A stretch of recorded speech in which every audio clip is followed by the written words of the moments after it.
Hello folks, and welcome to another board gaming video. Today we're going to be talking about the family.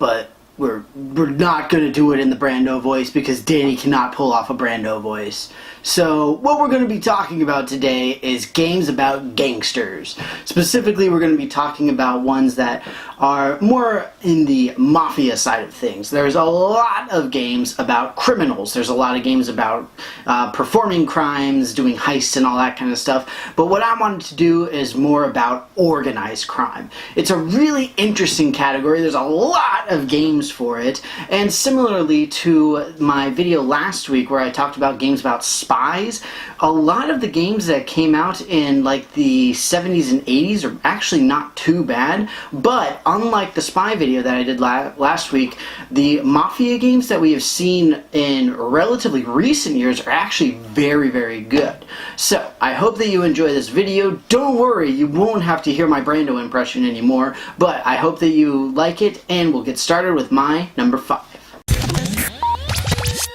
At number 5 is one of 3 games on this list that I personally do not own. It's a game that was just shipped out from a Kickstarter campaign from the same company that brought us The Resistance. The game itself is Grifters. In this game, the idea is that every person is playing as a sort of mob boss, and you have a hand of cards representing different people with different action capabilities, and then different symbols that will allow you to fulfill requirements to complete certain jobs. It's a victory point game, and I guess you could call it notoriety for the sake of the fact that it's kind of the Mafia organized crime type of thing.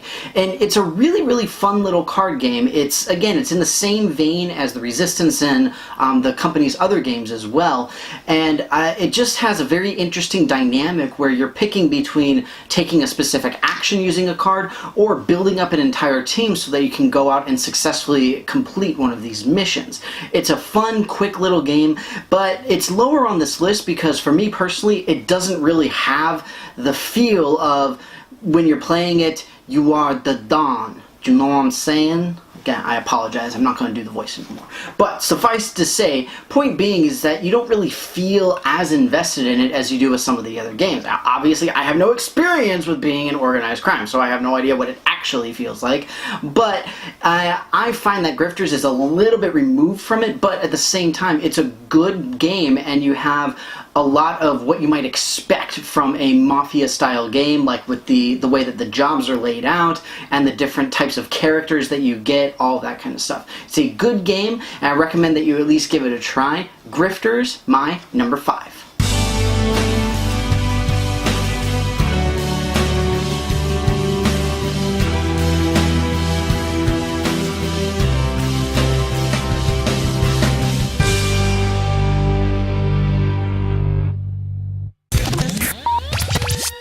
At number 4, I've got a game that I have talked about quite a bit in various different contexts. This is a game that has several different expansions, as well as a second edition that made quite an impression on a lot of people. The game itself is Cash and Guns.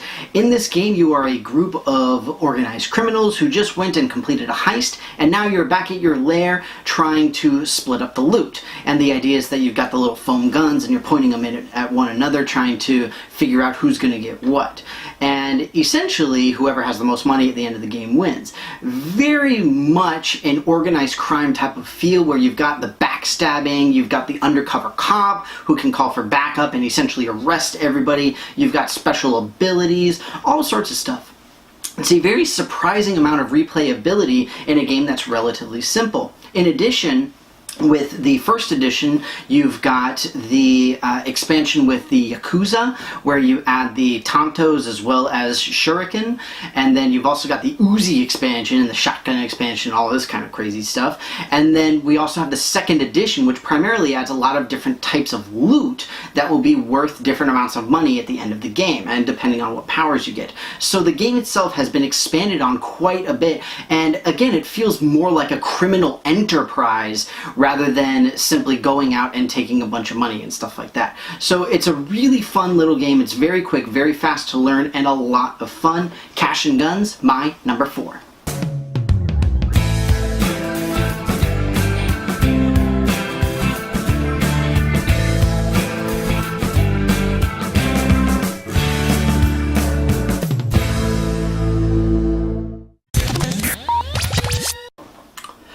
3, I've got a game that I don't believe I have ever talked about on my channel, but I've owned it for quite a while and I've played it a decent amount as well. It is one that when I think of Mafia and organized crime, it's something that immediately comes to mind for me personally. It is Cargo Noir. And the reason for it being is the whole point in this game is that you're controlling the docks. You always got to have the docks, okay? That's the entire point of a crime family, right? Is to control docks. I don't understand it personally, but apparently it's a big deal. The idea behind Cargo Noir is that you're trying to smuggle goods. You're trying to get all of the good stuff for yourself. You're storing it in various warehouses, trying not to get caught, all of this kind of stuff. It's a really fun game, and again, everybody is playing as their own mob boss. You can send out spies to infiltrate the other organizations. You can try to steal goods from their warehouses, all of that kind of stuff. Again, this really feels like a very quintessential mob game. This is something that that a lot of people would probably think of as mob activity, where again you're controlling the docks, you're controlling shipment of goods in and out, you're controlling the people, you're infiltrating the other families, all of that kind of stuff. It's a really, really well done game, and again, I don't believe I've ever talked about it, but it's really good. If you get a chance, I highly recommend you try it out. It has a lot more meat on its bones compared to Grifters and Cash and Guns. You get a much more in-depth play experience and all that good stuff. Cargo Noir, my number 3.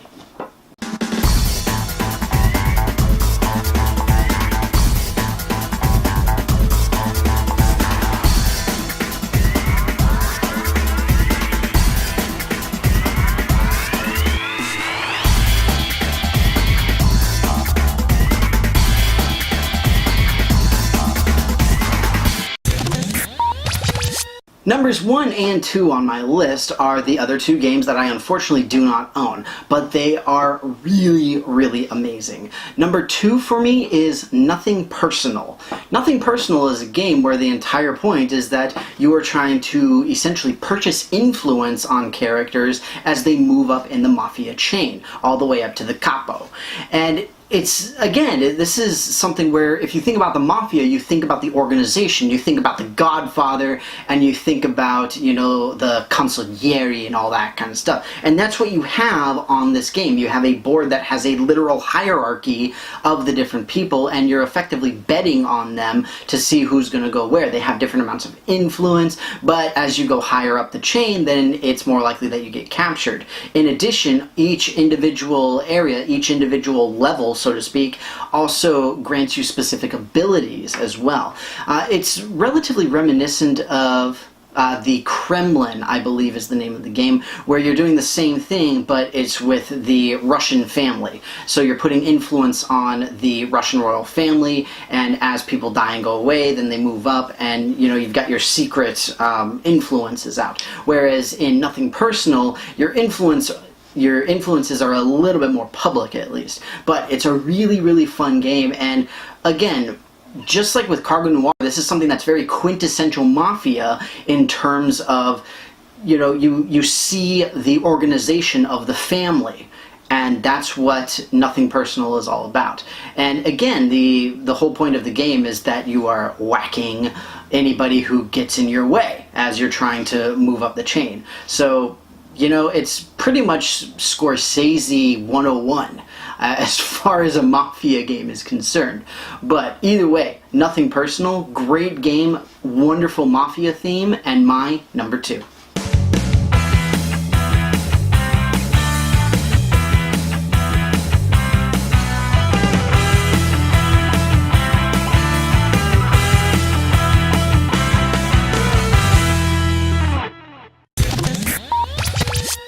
And number 1, I've got a game that is actually based off of another game that I have talked about a decent amount, and I actually did a review on. My number 1 game for the Mafia is Illuminati Crime Lords. This is actually based off of the exact same system as the original Illuminati game, where you have a central piece and then you are attacking, quote unquote, you're controlling different cards that in this case represent people. In the original Illuminati game, they were representing different organizations and that kind of thing, whereas in this case you'll be controlling specific like enforcers and police chiefs and all of that kind of stuff. And again, when you think about the Mafia, more often than not you think about this very complex network where everybody is answering to somebody, but nobody knows exactly who is at the upper echelon and all this kind of stuff. And it's because it's Illuminati, the idea is that you can have this massive web of random people seemingly who are controlling random other people, but always in the middle you have your boss. You always have your capo, your ma, your pa, whatever the don, whatever the particular name is for it. It's a really wonderful implementation of the Illuminati system, and it works tremendously well as a Mafia game, because just like with Nothing Personal, where you've got the hierarchy of the family that many people would probably think about, with Illuminati crime lords, you think about everything that the Mafia does. They got their hands in, gambling, they've got their hands in shipping and, loan sharks and protection and all this kind of stuff. And they own the police and everything along those lines. And you can portray that in Illuminati crime lords. And just as it should be with any really good quality Mafia game, it is really deep, considerably complex, but a lot of fun. And unlike some of the other games that I mentioned, it really makes you feel like you are like at the top of the chain, so to speak. Although again, I have no idea what that actually feels like, but I'm guessing that that's approximately what it is. But with that, Illuminati Crime Lords is my #1 game about the Mafia.